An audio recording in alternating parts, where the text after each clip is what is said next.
Hello and welcome to this week's Pubcast. I hope you guys are well. We've got lots to talk about this week, haven't we? Haven't we got lots to talk about this week? Aren't we well prepared this week? Let's start off by asking, anyone got anything to say about how their week's gone? Who wants to go? Has anybody done anything exciting this week? Can I just throw in alcohol, tea, coffee, James? Coffee, We've not spoke about drinky poos, have we? Has anything changed? Coffee still? I don't know. Yeah. No one's drink. There's only me drinking. Oh, Coca-Cola? I'm on my normal. No, well, No this shit. is my first beer since Sunday. And what a beer to choose. Oh, and what a beer to Carlsberg. choose. I'm worried about what Dave's just shown. It looked a bit like rabbit piss with Sample ice. bottle. It's Diet Coke without any caffeine. Oh, Oh, I've got them. no! Are you cutting back on the caffeine, Dave? No, it's what Jay buys, but it's I've stopped drinking since Christmas. I've lost 11 pounds so far. Yeah. Wow! Yeah. Really? Wow! Were you drinking a lot then, apart from Friday nights? No. I mean, I've stopped eating as well and up the Fair exercise. enough, yeah. Purified kebab. Wow! I'm just thinking of lugging a backpack up the mountains. I can't afford to get out of shape because the minute they ease lockdown, I'm up there like a rat up a drain pipe. Yeah. Yeah, good stuff. No, Are you that- still allowed to go out local walks, Dave? Yeah, well, you have to start and finish at your front door. You can't drive anywhere. And are you doing that? Yeah, You're every keeping single fit day that way? I walk Yeah. about between 3 and 5 miles a day. Very good. Very good. Wow. Impressed. But I'm actually walking fast. I'm not stopping to take pictures. I'm trying to beat my time record each day. I was going to say, whatever you do, it's always a good idea to start and finish at your front door. Well, you could go around back. Or your Back back door. door. Yes, that's a good point. He's Yes, a that back is a good door point. man. You can't beat a bit of backdoor action. I knew that was coming. Open it up. It was always. No, not open it up. Why did, Shall we move on? Why did we go down that road? Listen, I've got something to say because you guys were talking about gas last week, weren't you? And I was a little bit jealous of your lenses and the stuff you were buying. So I've ordered 2 new lenses this week. Oh, Nikon lenses. What? Yep. You've got to save money somehow, I suppose. It's hard times. I've ordered 2 new Nikon premium flexible readers for these bad boys. Specsavers. Yes, Nikon Very glass. good. These are my old ones, by the way. For those who don't know, and you guys do, I was out on a walk last weekend and I lost my prescription glasses somewhere. So I've had to dig out my old prescription glasses, which hence why I like to sit back because I can see you all, whereas down here I can't. That's why you look like a one Ronnie. And the thing is, these haven't got my polarizer on, so I've got glare coming through here, so I need my variable polarizer on these. But no, I've got a new pair coming, and they've both got Nikon lens in them. Wow. So I did ask for Sony, and I said I'd be happy with Canon, but no, it was Nikon all the way. I had to accept. So Yeah, at least they won't fog up. So when he doesn't turn up next week, we'll know that he can't find a room. yeah, And that'll be the problem. Can't find I had a anything for pair them. of glasses that had Zeiss lenses in I think them. it's either Zeiss or They Nikon. was varifocals, but I couldn't get on with varifocals. I was walking around like Mr. Magoo. Well, these that I've ordered are occupational varifocals, which means I can see near and middle, but I can't see far. Are Right. they image stabilised? They are, mate. Yeah. Up to 10 stops. Yeah. That's nice. Yeah. Shall we carry this on? Because it's going well. This we've got knack all else to talk about. Don't they call it image stabilisation on the Nikon? Is it called something else? Is it VR. VR, isn't it? Yeah, Vibration reduction. yeah. I'm not gonna say anything. Backdoor man. There's a joke there. Oh, there's a few. Do you like me you pink? you don't want reduced Do you- vibrations. Do you like me pink? Me and Dave's got a bit of pink going on. Yeah. It's nice. It's very pink. Well, It's actually, very, just very while pink. we're talking about VR and image stabilisation, how many of us actually do shoot a lot of handheld?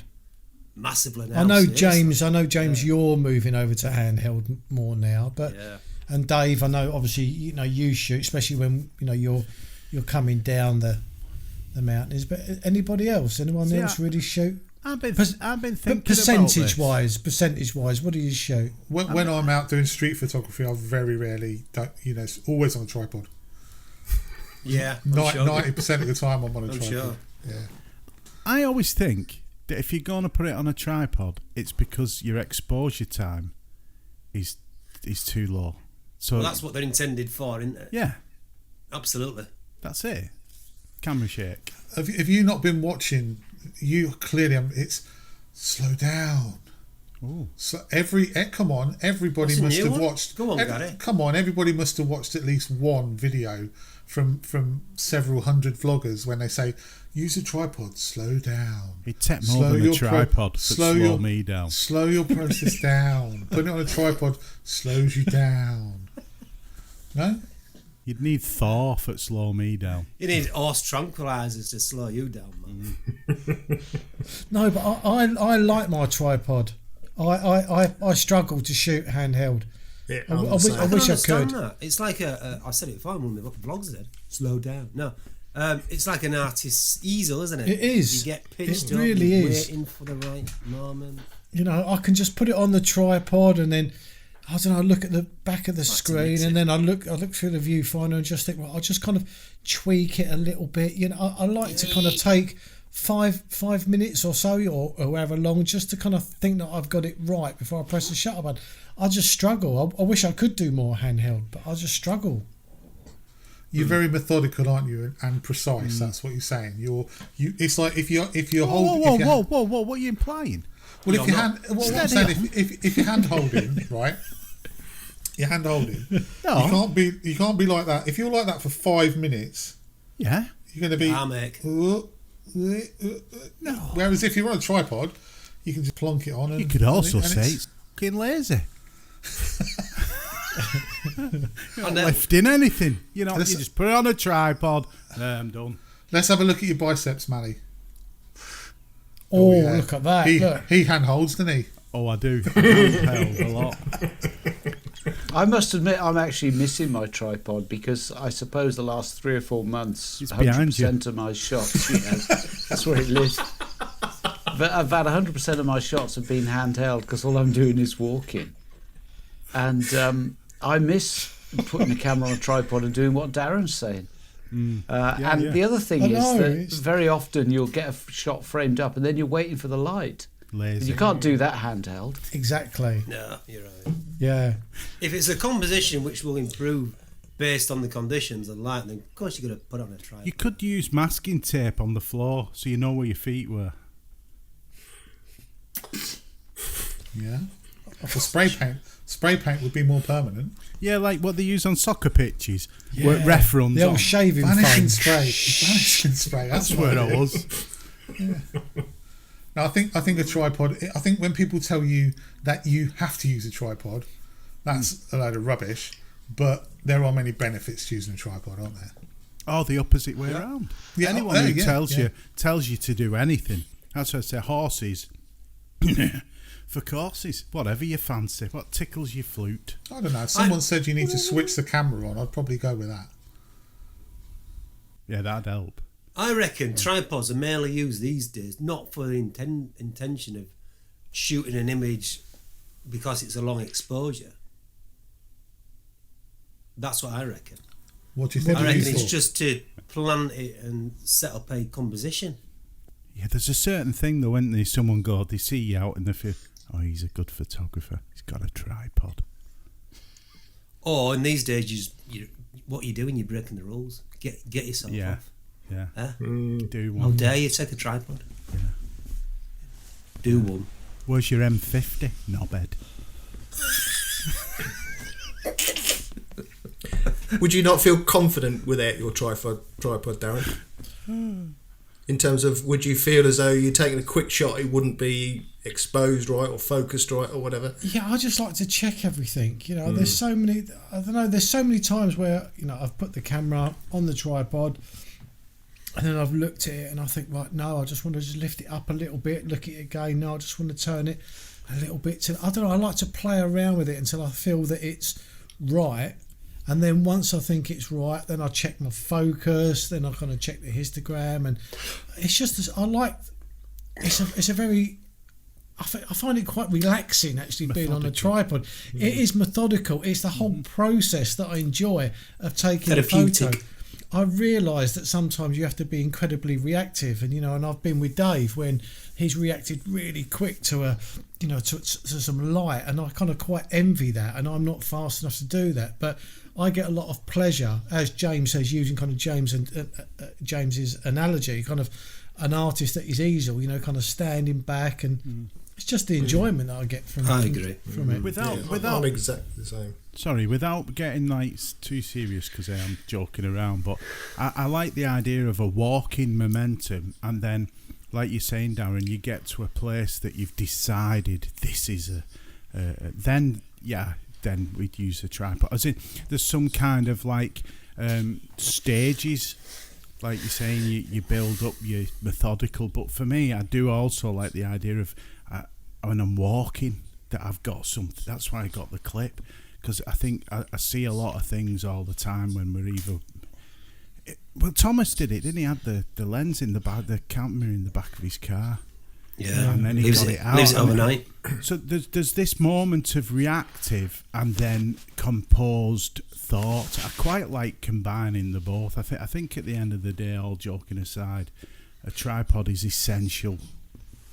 You see, on that, Tom must have had his tripod with him though. Yeah, it's all his vlogging camera, you mean? No, to take them photos. He did handheld. And a telephoto. Yeah. But what surprised me, he said in his vlog that he'd passed that many a time, I think. Yeah. And he's seen it. But surely for me, it's a sort of image where you take your tripod. It's one of those images where you wait for the right time, the right light.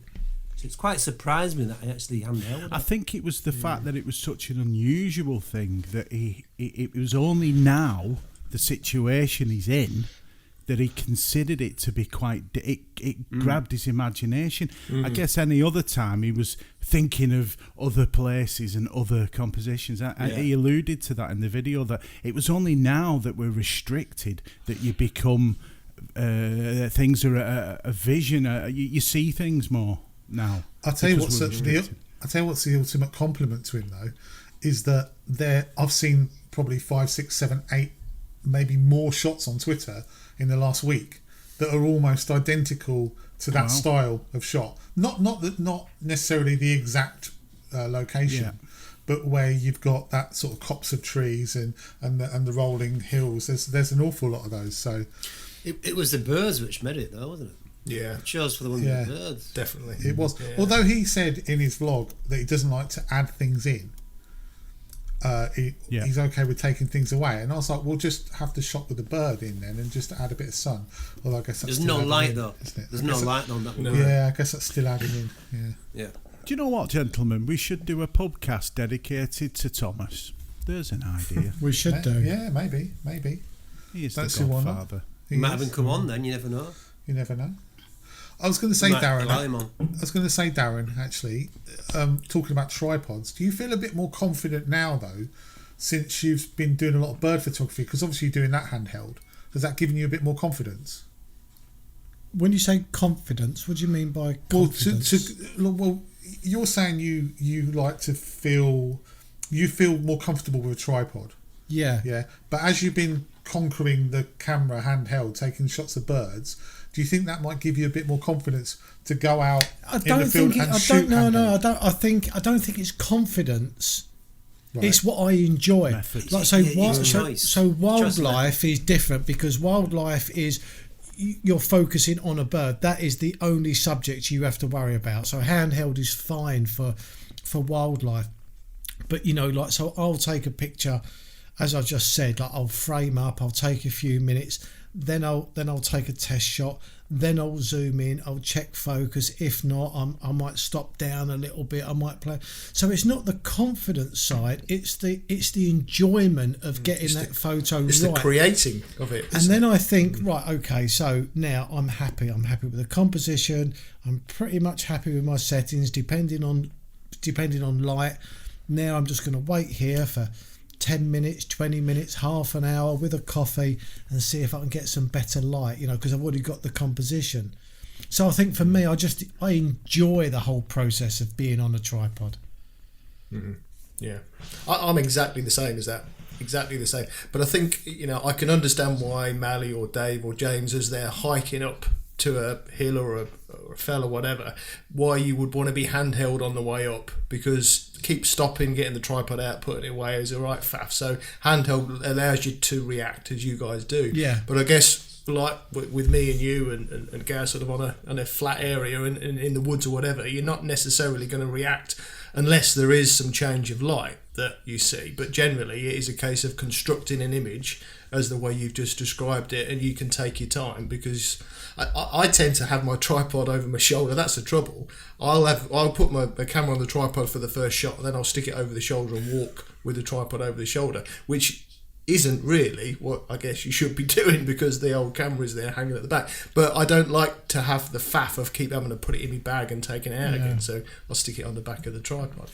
But it is a crutch, isn't it? There's probably something to be said as well, that also a bit of a generalisation, but generally we shoot landscape shots at f11 upwards, ISO 100, and you don't often get conditions where you are going to be, well, I guess with the newer cameras you can, but going back to the old sort of DSLR days, you're not going to get those those conditions where you can shoot handheld, because at ISO 100 f11 generally the shutter speed is going to be as such that you're going to introduce movement if you're shooting handheld.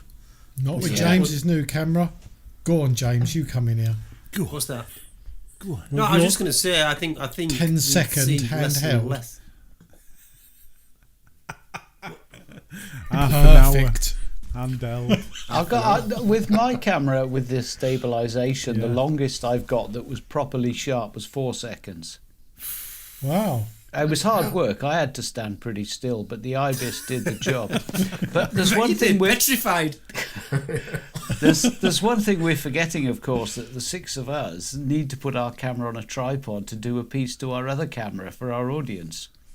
Yeah. Well, 5 of you.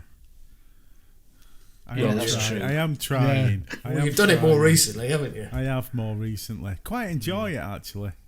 It looks like we didn't realise you had legs. You get to see me kench. That's the problem. You see me barrel. I thought you wielded round. Yeah, no. What was him off Doctor Who? Stavros. That's the Greek version of Doctor Who. Greek, yeah. Throwing plates at your feet. No, do you feel that we're going to see less and less tripods now? Now that cameras evolve with the... I don't think like so. this. Oh, I don't know. No, I don't think so. I don't know about you guys, but I think that when I very first started in photography, it was almost like you're not a landscape photographer if you don't have a tripod. And there's a bit of a misconception, but I think that everyone probably thinks that when they first come into it. I was the opposite. Were you? I was the opposite because I was doing street from college. What a surprise. No, but I did street from Salford. I was at Salford Uni. I was photographing things that you couldn't put I don't want to know. You couldn't put the thing is, if he'd left it on a tripod, the locals would have had it been Exactly. 2 away seconds. He's there. That's exactly where I was You literally going. just have your tripod with some bricks underneath it. Yeah. One leg missing. Monopod. Oh, that's a good one. What do we think about a monopod? Brilliant. Yeah. Waste of time. I got half a dozen of them. I've got 3. They're all connected together. The only time I've used a monopod was shooting aeroplanes at Manchester No, Airport. I've got a monopod. Yeah. Yeah, I thought it was really good. Yeah. For birds and stuff in the hide when I was at Penny Flash, and you get it, you get the slit in the window, and a monopod there, and it's quite quick and steady. VR and no VR though on a monopod. I find anything other than landscape photography impossible on a tripod. Like, I tried to do bird photography. I've got this sort of gimbal head, and it's impossible. I have to do it handheld. I just don't feel comfortable doing it the other way. A monopod's quite Yeah. Even then, though, I still find I'd be like, sort of, get down, you bastard, sort of, you know. Whereas handheld, and I don't know, I just feel like a lot freer. Might miss some of the shots, perhaps, but I just feel freer from it. We've actually got a question here, which leads into another question. We've had a comment on last week's podcast from David Leslie Williams, and he said, given today's topic on cameras and exercise, perhaps you would like to consider the following question. To what extent do you think you could be downgrading your photography if you resort to taking snaps when you're out exercising? And then he says, what do you do to ensure your images are worthy of being called photography? So we were talking about this just before we came on, and it kind of led us on to a similar question, which is, what's the difference? Because when you mentioned snaps and photography, it took me back to when I used to be at Camera Club, and the judge would say, that's just a record shot. That's not a photograph, that's just a record shot. So what's the difference, in your opinion, between a photograph and a record shot? I think there's a lot of lap over to be from what we were talking about previously, i.e. handheld and tripod. Yeah. I think a snap is more an instant, raise your camera, click what's in front of you. There's still some basic calculation of you're composing, but there's no great thought into it. It's just an instant moment. And I don't agree with that at all. All right. Just saying. Carry on. Well, that's that topic done then. I'll tell you why afterwards. Carry on. Not finished.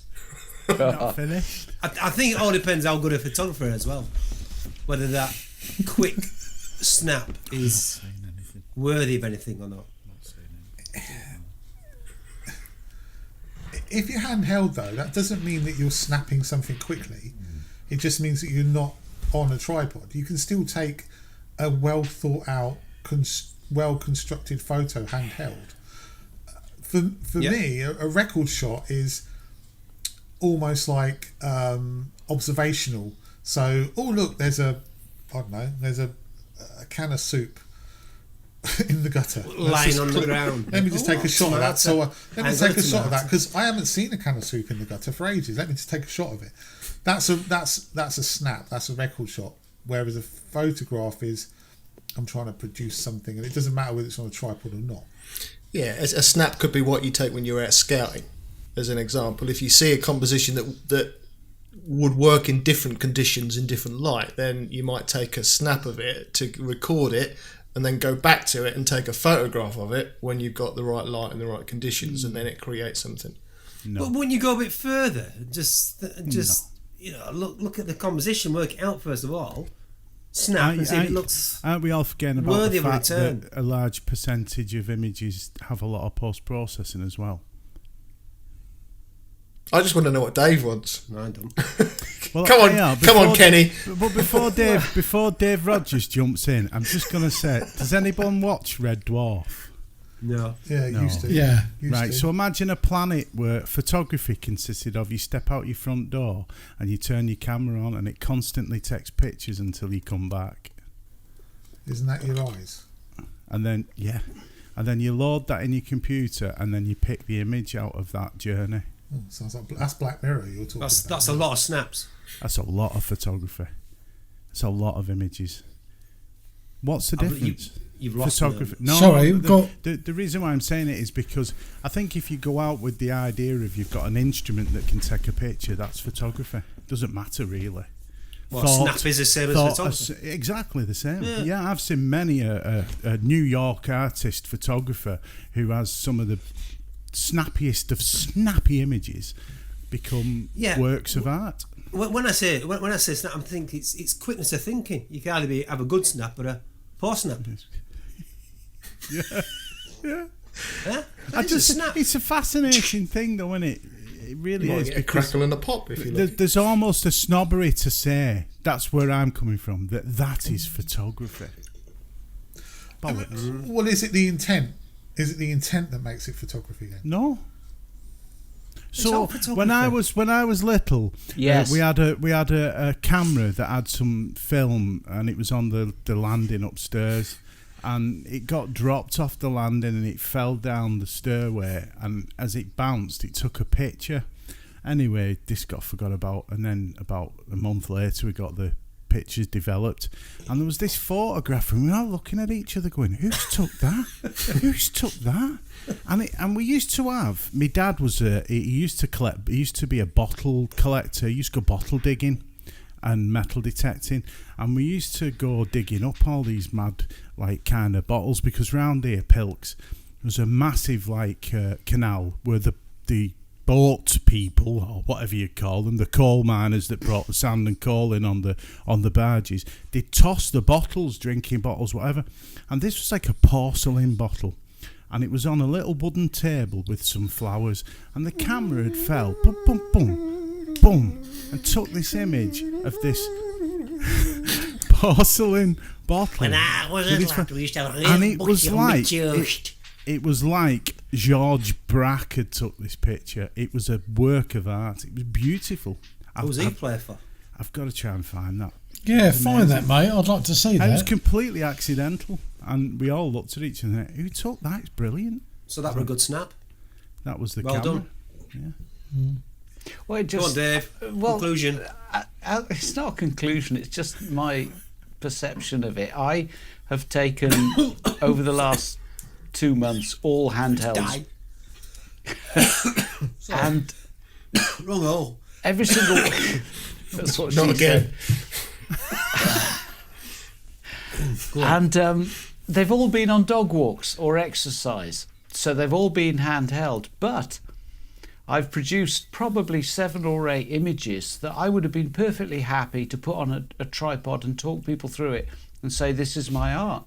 But when I was taking them, I was hand-holding the camera, but moving ever so slightly and recomposing and taking a shot and taking a shot. So none of them were rushed, none of them were snaps. But I thought them through. I knew what I was trying to achieve. And the only thing was the camera wasn't on a tripod. There was one thing that I had a problem with, was I really wanted to run about a 2 or 3 second exposure for some moving water, and I couldn't pull it off handheld. But other than that, I would say that all of my photography over the last couple of months has been with intention. And I think that's the difference. That's what Gary said. It's, are you trying to create something, or are you just going, oh, there's that there, click? And there's a difference. Yeah, for me, the real example of it is like holiday snaps. So it's like I'm on holiday, kids, smile kids, click. That's a snap. That's a record shot. That's a holiday snap. That's not a photograph. I mean, it is a photograph, but it's not thought out. It's just I'm clicking because I'm just. Oh look, there's a wall. Click, click, click. Kid I get what you're saying. Knocks ice cream. Dolphin jumps out, catches ice cream. All accidental. No, but I'm just differentiating. I just, all I'm saying is that I'm not with James insofar as if it's handheld, it's a snap, because I probably took 30 or 40 exposures of the same thing handheld in order to get to the one that I was happy with to then process and share.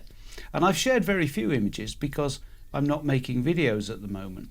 But those that I've shared I've been happy to share them. It's not like, oh, here's a snap, it's all I've got for you guys. You know, I'm still putting up my photography with a degree of confidence in it. Your cow shot, the sunrise cow shot. That was a series. Unusual. Yeah, there was about 15 exposures for that image. Yeah, I didn't blend them. I picked one and worked with it. Yeah, very nice. Really nice. Some of the shots you've been posting, especially on the group, have been very eye-catching. Like, whoa. And because they're different for yourself, which I quite like. It's been interesting. That. Yeah. So when was the last snap that everyone took then? Oh, let me have a look at my phone, because that'll be it. It'll be on the phone, won't it? That'll be a snap. If we're talking snappity, snippety, snappity, snoo. Yeah, is that a good differentiator, whether you snap it on your phone or whether you take it with your big boy's camera? That was my last snap. Ironically, it's a snap of a phone, of a camera.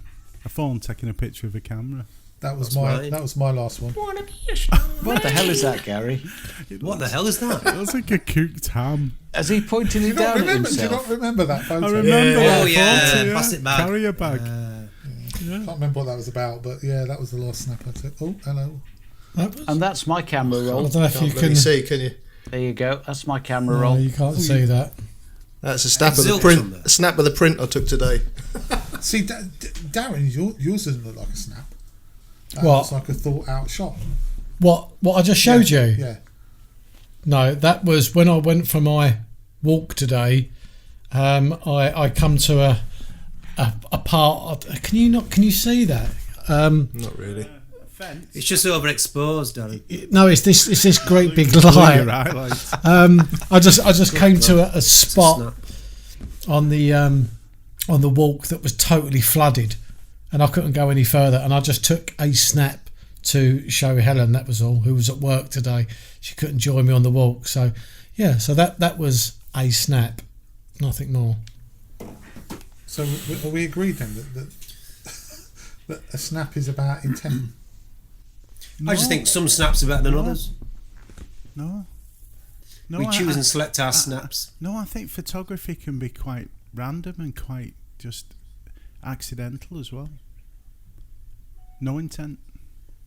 I think there's a lot of artists have done that and made a lot of money out of it. Yeah, but they must have intended something when they put. No. Well, then. I must admit, I'm confused with this topic. That's why I've stayed a little bit quiet. I really am, because if you're a photographer or you enjoy photography, then normally You don't do snaps. Then you don't take do snaps, do you? But no, because you are thinking about what you're taking. The light might not be great, but you are thinking about what you're taking. Not necessarily, though, because look at that snap. That's a snap you took. You're a photographer. You took that snap on your phone to show somebody something. It's like I might take a picture of something I've written down so I don't forget it. That's a snap. That's a record shot. There's a difference. It could become art. Yeah, but Darren, did you all use the rule of thirds in that snap? No, I didn't. Oh, right. It's a snap then. No, I mean, yeah, I suppose a snap on my camera on my phone is one thing. I don't know. It's bollocks. It's once. Yeah. I am confused with it. I must Essentially, admit. we've Sorry, got David. nothing to talk about at all. So we're literally making stuff up. So yeah, brilliant. Right, So let's talk James about. opened and closed that beautifully. Right, okay. So Mally, you've got some, haven't you? Oh. That we were talking. The race. The race. The race. Yeah, because that's kind of. I don't know if no, that's the chain. Yeah, The race is is it's the still a one. race. Yellow. Yeah. Yellow did the race. Oh yeah.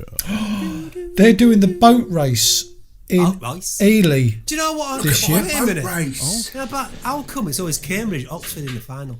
That's Isn't it funny that? tradition. Yes. Yeah, it's There you go, you see. tradition. Could you imagine it be like, Ayton against Swansea? Elephant in the Castle. If you're racing up there, you're probably properly racing, aren't you? Because someone's trying to steal your boat.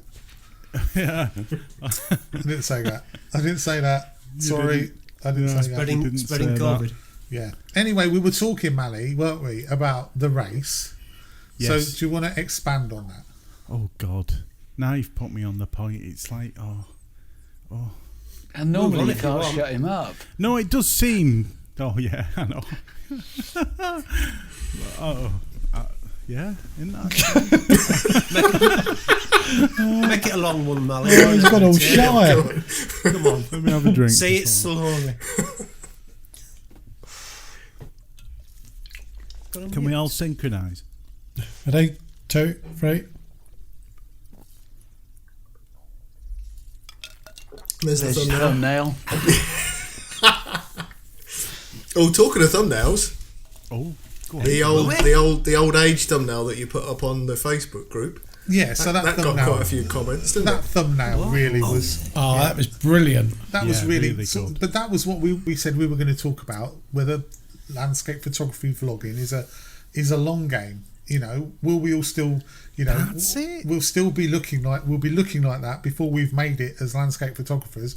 Because on YouTube, shall we say? Because it's a long game. And are there too many people now, or is there too much of a culture these days of people trying to get famous or get to where they want to go too quickly, and jumping over the part where you gain your respect and you gain your experience as a photography vlogger or a photographer? Yeah, it jumped into my head that fame is short-lived. Has anyone seen Charlie Sheen? 15 minutes, in fact.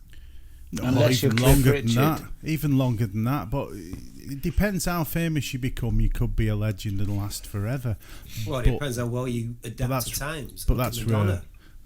Elvis, people like that. So the race to fame, my thinking was longevity. My thinking was that it's short-lived. That the goal is far greater to It exploded. Go on. Turn into a statue. They'll be wielding your way.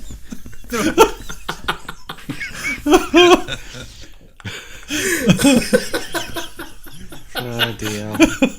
You've got a bit of history. I hope the photography show's better than this. No, it's not. Oh When no. you know when you get them burps where they kind of Nick, that's Turns what you into got. sick. Every week.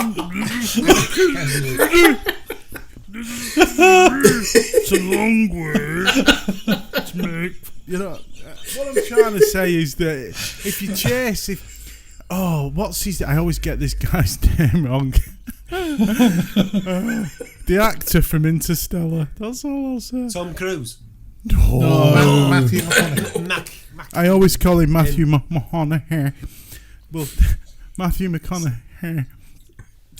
He's done a book about green lights and racing to red lights. You know when you see these knobheads, sorry if you've got a BMW, an Audi or that kind of car out there, everyone, but you do. Jamie's Let's got a face it. BMW.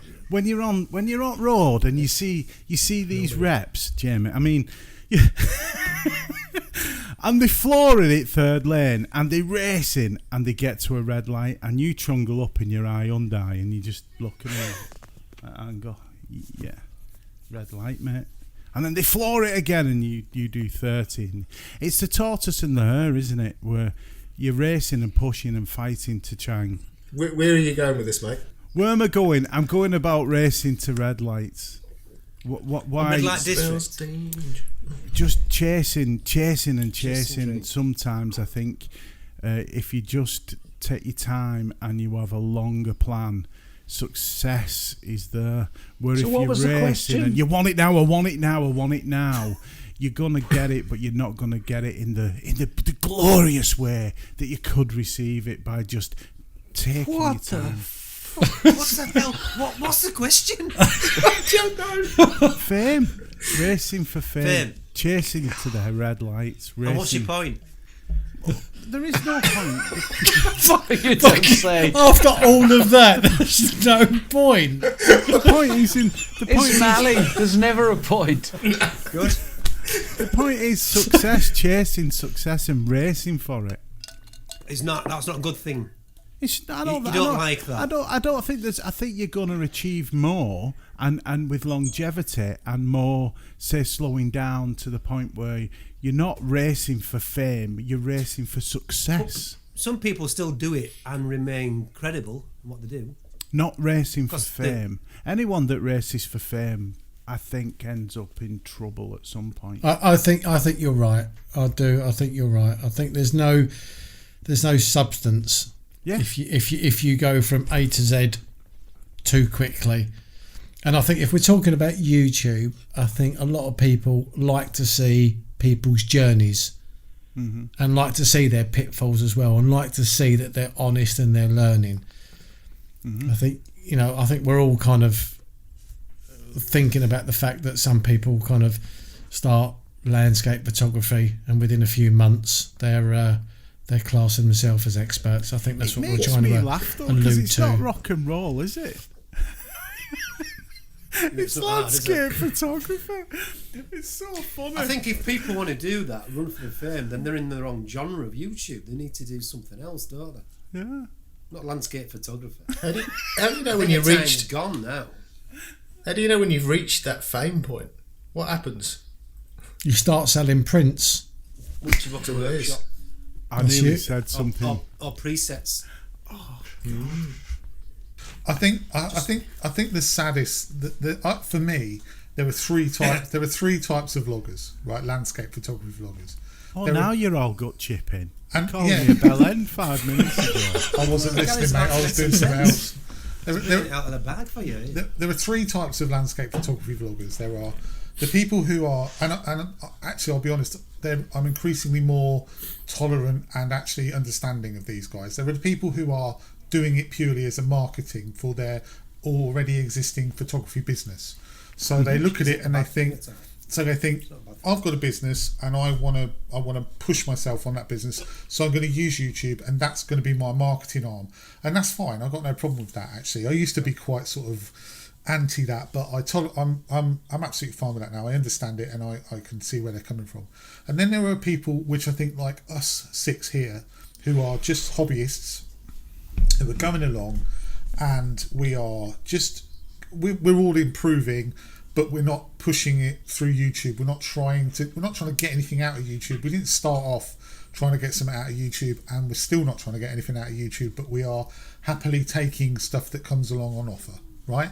Because it does. That's a fact of YouTube. You get maybe someone saying, I want to buy a print, or someone saying, I want to give you something to review, or someone saying, would you give me some advice, like a workshop, etc. Right? And then there are the people in the middle, and these are the people who I think I feel the sorriest for. They're the people who started off on YouTube as a hobby, and they haven't really progressed particularly. They've improved a little bit, but all of a sudden they've got to a point where they see this. It's almost like the not green-eyed the green-eyed monster. It's not like envy or greed. Maybe a bit of greed. It's more opportunity. Oh, I can now all of a sudden see what YouTube can do for me, what I can get out of it. But I haven't yet got to the level where I deserve to get anything out of it. I haven't earned it. So, but I can see it's there. So I've got I saw someone the other day who's an alright photographer. He's got about 800 odd subscribers, and all of a sudden he's offering workshops. And I'm like, you haven't got a photograph, let alone a portfolio that can say, I can offer you a workshop to say that I can do this. The only fool there would be the person who agrees to go on that workshop and pays money. Yeah, but I know, I agree, but I think you have a moral obligation not to try and milk people and take advantage of them just because you've got the opportunity to do it. What? Do you disagree? Depends how good their marketing is. I disagree in a way. There's opportunity there, do it. But it's how really? What if you're a shit photographer and you know that you're going to give someone shit instruction? You think just because they're gullible enough to take it, you should take their money? Isn't it? It's their choice. They see what the product is at the end of the day. Yeah, but isn't it like trading standard? Isn't it trading standards? Well, no. If you're below that standard, you want to reach that shit standard from a really shit standard, then so be it. Pay money. It's up to them. I've said this before. We've talked about this on the Pubcast when I've said that sometimes it's not just about how good someone takes a photo. It's almost like the bedside manner. So if you feel that whoever you're watching on YouTube, you think, oh, you could bond with that person and they could teach you something. I mean, you don't know what standard someone is that's actually watching that video that day, but they might be thinking, well, do you know what? I think I could get on with that person. I think I could bond with that person. So perhaps I will go out with them. I've got no I think also on the other side of the coin, the person who's offering the workshops might actually think they're good. They might not be trying to milk people. Oh yeah, they might you're right. False illusion. Absolutely. You know, I mean, I'm sure we can all think of examples. Me? Just saying. Me? I've come to a real realisation this week that I'm shit. Oh, rubbish. You're far from that. No, bear with me. Right. Just bear with me. The judgment's on myself. I could also have the same judgment this week that I am excellent. I am fantastic. But that's lies to myself. You're lying to yourself. This is the chasing to reds. Like, this is the fame chasing. If you're honest to yourself, you're not really gonna get very far. Imagine Jimi Hendrix saying, "Oh God, how many bum notes Jimmy hit? He hit a lot of bum notes." Jimmy was shocking. He was a shocking guitarist, but he played and played and played, and he practiced constantly. And he's revered as one of the greatest photographers of all time. But then you go and speak to a technical Guitarist. photographer. Jimi Hendrix. Jimi Hendrix. You go and speak to a technical. Did I say that? Yeah. Guitar. But if you go. But I'm comparing. Who sets fire to it at the end? I'm pissed. Sorry, ladies and Chucks it on the floor. I'm absolutely smashed off my bin lid. But Jimmy, Is today a good day, man? today's a brilliant day. Jimmy was amazing for me. Yeah, it was the Emperor's New Clothes. You're right. Every second note was bum. There you go. He's so It worked. overhyped. The people that were around at the time that revered him were all off their tits at the time. And he couldn't play a note. There have been far, far better guitarists down the local pub. Well, there was people who played with him, like a certain gentleman, God rest his soul, that is his birthday today, called David Allen from Gong, who not many people probably even know or ever heard of. And he even spent time with Jimi Hendrix. And he's probably one of the greatest songwriters for me, soul and spirituality people that's ever graced the earth in music. No one knows who he is. So it's a point of view and it's a point of confidence, isn't it? So Jimmy, he must have been such a confident person. Just Such stoned. a confident person. No, it's not just stone. This He was is a stoned. this is a very important point about his confidence. Clapton, on the other hand, was just mulling around in the background. He's probably one of the greatest guitarists to ever live and play. And back then, he was like Eric Clapton was kind of just mulling around, and he'd come to the forefront, but he wasn't getting his cock out as Jimmy did. So it's all about this idea of representing yourself to be more than you are. It's self-confidence, then, isn't it? Self-confidence plays a lot in it. And that's in photography, I believe, especially on YouTube, parading around like a peacock. Look at me. Look at me. Who's that? Look at my Anyone in photographs. particular? Oh, there's a plethora. There's a plethora. I've seen a few skipping around, like Bambi. I don't know I'm if this one of is them. still going to kind of make sense, because I've actually kind of forgot what the question was. You and the rest of the world, mate. But I think when you're a fairly good photographer, when you start questioning yourself, when you start saying, "Oh, do you know what? I'm really shit. I'm really not happy. I'm really not a good photographer." I think actually that's when you know how far you've progressed. Because in the early days, you start to think that every shot you take is pretty good. But after a few years, you start to think, actually, them shots weren't that good. And you start to question yourself. And I think that's how you know you've actually improved, when you start being... It's called imposter syndrome. So, No, I don't know about imposter syndrome. No, it's called imposter syndrome. No, but I think what I'm talking about, I don't think I'm talking about imposter syndrome. What I'm talking about is you start to question your own photos, and you start to think, oh, am I that good? Whereas a few years ago, you would have been delighted with the shots that you're getting today. It's just the development that you go through. Yeah, when you're shit, this is what imposter syndrome is essentially. When you're not very good, you think you're better than you are. And as you get better and get more experience and better, you then start to question yourself and say, am I actually that good? Am I actually any good? I don't know. You're always questioning because you're continually improving. But what if there's a formula? Like, how you could bake a loaf of bread? Same ingredients, same things go into that bread. you make a loaf of bread constantly, and manufacturing is reliant upon the same ingredients and the same practice being played out time and time again to perfection. Every loaf of bread is the same for Warburtons. I see that with photography. The same techniques. You could go through photography and say I'm a great photographer by taking images so formulaic that you can't help but get just result. Does that make it good? I come from the background and idea of it's got to be art, it's got to be individual, it's got to be a story, it's got to be expression, it's got to be something that's unique to the photographer. And that's my love, not a process of creating something. And chasing to red lights, racing to red lights. You're following a process, you're following a formula to just tick the boxes and get what you want from it. A lot of photography's gone like that. It's very formulaic. No expression. I'm sorry, only Mally could talk about photography, Jimi Hendrix and Warburton's the same context. I'm still not sure what the question was. I'm lost with the actual question. What if was I'm honest. I really.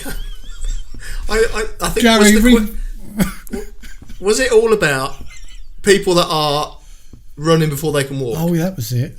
Is that the context? In it for the fame, wrong intentions. Yeah, in it for the fame. Yeah, wrong intentions, not expression, not heart, not soul, not love, not passion, not being in the environment, in the landscape, being a part of the sun, the clouds, the moon, the rain, the stars. Have we the snow. covered it yet? All that business. What's up? Right, I'm clear. Thanks. Right. What's up? Soon be Christmas. What's the difference between a photo and a snap?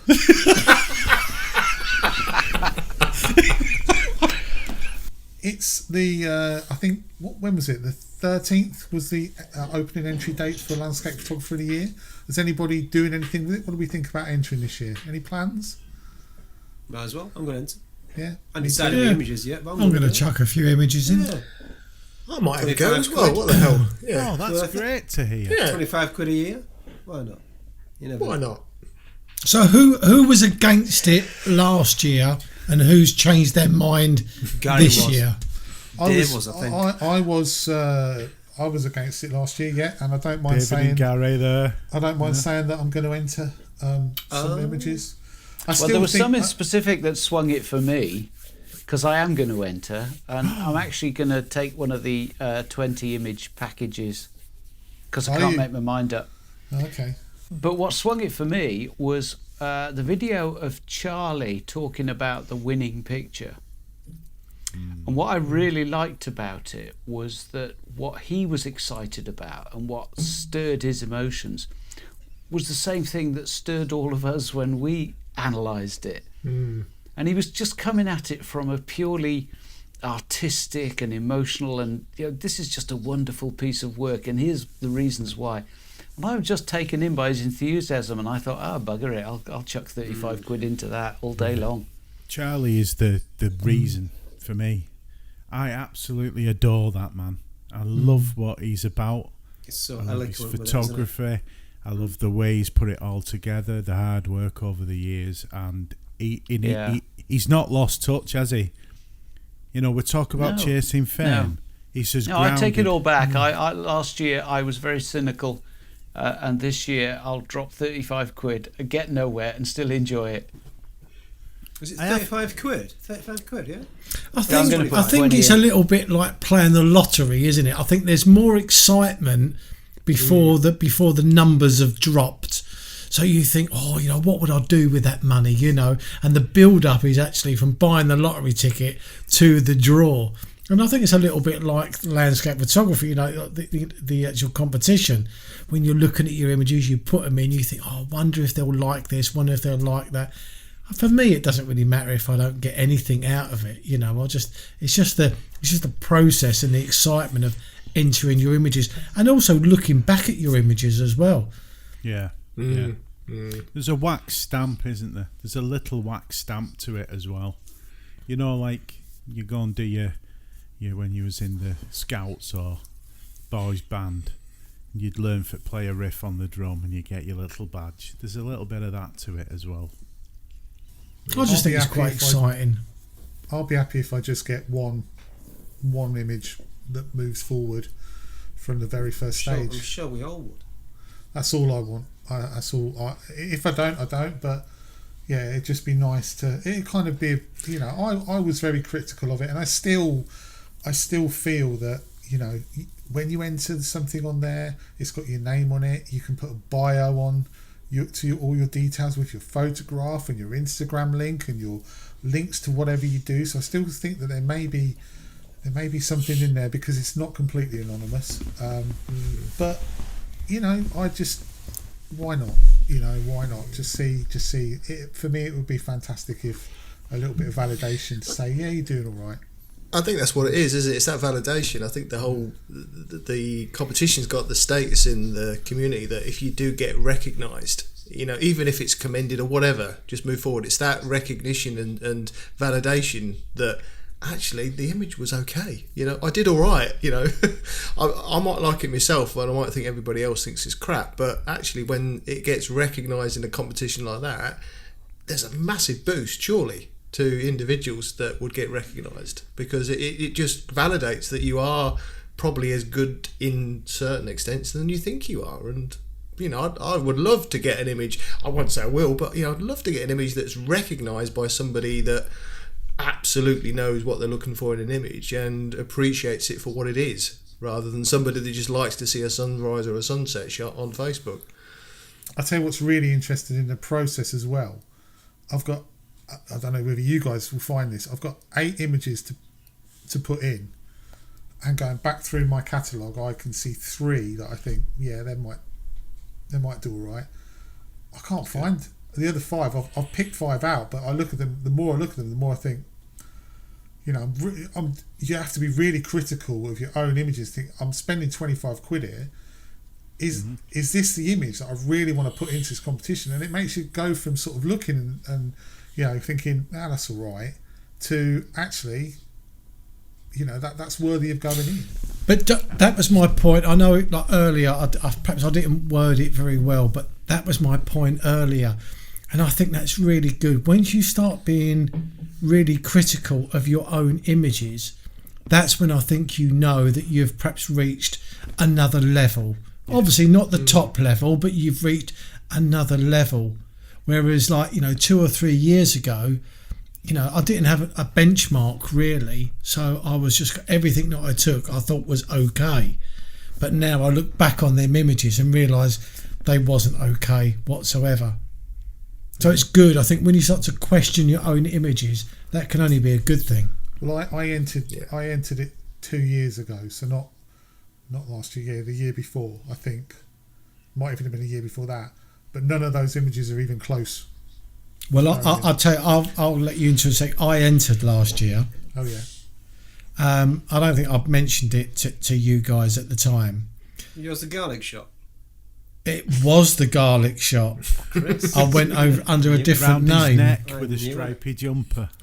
No, I you get 8 images, and I'll be honest with you, I uploaded, I think it was 3 or maybe 4.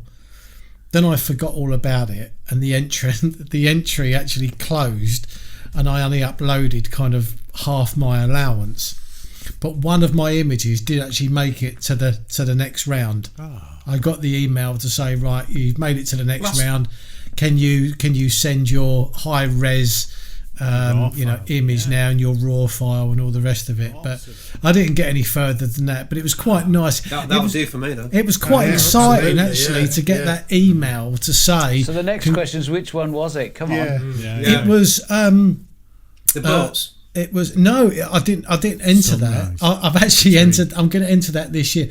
No, I'll tell you what it was. You know, I actually put it on Let's Create. Do you remember the photo that I shot in the woods at Norfolk, and then I showed it on Let's Create. Then I gave it a really cool tone and a really warm tone.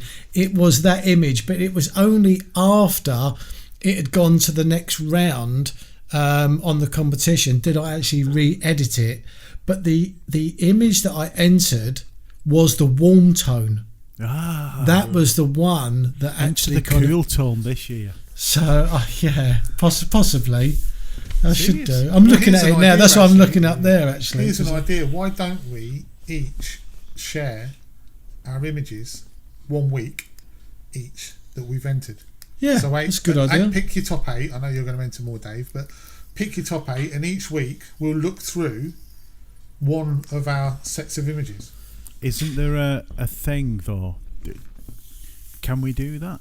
I know they're our images, but if we enter them, is there a terms to entering the competition and then showing your images? Joe, I don't know. I'm just saying there might be. Maybe like suggesting they haven't previously been shown on social media. We show what we've entered before the competition, and we say that we've entered them. I'm not. I've noticed a lot of people do go quiet. Maybe that's because they don't want to say what they've entered. I don't know. Well, maybe. Well, it's up to us. Maybe we'll read up on that and see. You can go back to April 16 as well, can't you? Yes. Yeah. That'd be interesting. Okay. I tried to keep it within 12 months, and the 8 images I've picked from this 12 months have been really tough, and I've found what Darren's saying, and I do it every year, and that's why I don't make a year-end video, because I don't have a very high opinion of what I've done. I find that every year I need to improve, and every year I try to improve, and I found that the 8 images I've picked so far, according to James, there's only one. In my opinion, I think there's definitely one worthy next. Definitely. That's a bonus, because I don't think any of them are. I'd love that. I'd love to get commended. Very kind. Very kind. To get even. God, commended. Could you imagine? Yeah. Kid hell, I'd be up front it knack dancing. So, correct me if I'm wrong. If it goes on to the next stage, is that when it's commended, or is it? No. Stage after? No. You have to go on from there. All right. So. But even so, I'll say it was quite exciting to get the email to say, well done, you've got through to the next round. I mean, I wasn't expecting, as I say, especially because I only put 3, perhaps 4 images through, because I totally forgot all it, because I think they extended the date, didn't they? They kind of, I'm sure they did. I'm sure they did. So I thought to myself, I've got plenty of time, and then typically forgot all about it. Did you print and frame it? I did. I sent it through the post. Yeah. No, the email. Oh no! No, I'm sure it's still on my phone somewhere. I have to say, when I can imagine how you felt, Darren. It must have been wonderful, because I remember the feeling how I felt when I got the email that said you've not been successful. Yeah, rejected in a way. That's the side of the scale, isn't it? It took me back to college. It took me right back to a time of being rejected, where I was like, oh wow, I've never felt that with my photography. I'll tell you the worst feeling that I've had in those respects is when, this is going to sound really ridiculous and like, I don't know, whatever, pretentious, but when I got 2 images in the Beds Cambridgeshire, in the Wildlife Trust calendar last year, and I didn't get in the top 3, and I was like, you picked 2 of my images in the top 12 and I didn't make the top 3, and I was like, really? And then they use your image to promote it. And they use my image to promote it all the time. There's an email today come out from them saying, why don't you enter next year? I'm like, I took got your image all over it. Wasn't good enough to bloody win or get in the top 3. It's good enough for you to use every single time. Yeah, that sounds horrible. That sounds really pretentious or spoiled, doesn't it? But yeah, but I do remember getting rejected as well from Landscape Photographer of the Year, and you're just like, okay. There you go. So what's the timescales for entry? When have we got up until to enter? Now up till April. Is that right? Yeah. Okay. Yeah. And do it as soon as. I just want to go back. I just want to go back to Charlie Waite though. I've got a book here of his. It's called I have to look because I'm bladdered. The making of landscape. The making of a landscape photograph. It's predominantly print, film, photography in that book, but I don't think I'd be doing this if it weren't for Charlie Waite. Well, Genuinely. one of the categories that I've entered Genuinely. this year, it was, I can't remember the actual category. It's like it's like iconic historic buildings, historic Britain. That's it. And I've actually entered one. It's only of Newnham College, so it's not this big grand vista. It's quite an intimate scene. But I only entered that because the winner of that gets a 1-to-1 with Charlie Waite, and I thought, can you imagine that, going out with Charlie Waite for a day? So I did chuck an image in for. That's quite a high value prize as well, isn't it? Absolutely. That'd mean more than winning it. It was fascinating to read, to listen to Charlie's view on all the pictures there. Did you watch him when they published them all on the Landscape channel? It's just fascinating to hear his views on all of the winners, and to hear his emotion of what he could see and feel in those photographs. You know, and that's, to get that instilled in somebody else rather than yourself, is such an achievement, because we all feel emotion in our own pictures, don't we, when we take them, because we've got the connection. But to actually then translate that emotion for somebody else to share it, it's like that's success, isn't it, really, if you can do that? Definitely. Yeah, exactly, Jamie. Spot on there, mate. That's exactly the emotion transferred to another person that connects with that magic. Best of luck, everyone. Yeah. Get entered. Best of luck. And I think Good on luck. that, I think we'll call it a day for this week. So thanks very much, everyone, for watching. And really, we really hope you've enjoyed it this week. It's been a bit of an odd one, but yeah, I think it's been okay. Until next week, and listen, if you've got any suggestions, because we're all lazy and we can't think of anything for ourselves, if you've got any suggestions for something you want us to talk about, stick it in the comments below, or on our Facebook page. Feel free as well. Please. Yeah. Help us out. Where if you haven't visited our Facebook page, you can go and check the picture of us in 30 years' time, which is quite an interesting shot as well. Next week, where we're going. Yeah. Just do a quick shout out, because I've just remembered I watched a vlog a couple of days ago of Rob Oughton. Yes. And Rob has obviously announced that he's just mothballing the channel for a while because of lockdown, which is fine, I'm sure the rest of us, but he's now moved into supporting, because I think he works for the NHS, but he's moving into critical care for obviously the COVID situation. So fair play to you, Rob. Respect for what you're doing, and absolutely understand why you're not putting any content out, because that's far more important, mate. So good on you. Yeah, well done, Rob. Yeah. And Daniel Bennett, while we're at it, let's mention him as well, because he's a hospital porter who does an equally as important job. So, and anyone, in fact, Paul Hook, and they're both genuinely nice blokes as well, Yes. Daniel and Rob. Yes. I've met them both, and they're saltlier, great guys. Yeah. So, And my daughter-in-law, she works in the NHS, and she had a jab the other day. She's only 22, but because she's front line in all of this, she had a vaccine the other day. So well done, my darling. Proud of you. Okay, well, on that, thanks for watching again, and we'll all see you same time ish next week. Bye bye. See you guys. later. Bye bye. Bye. So there.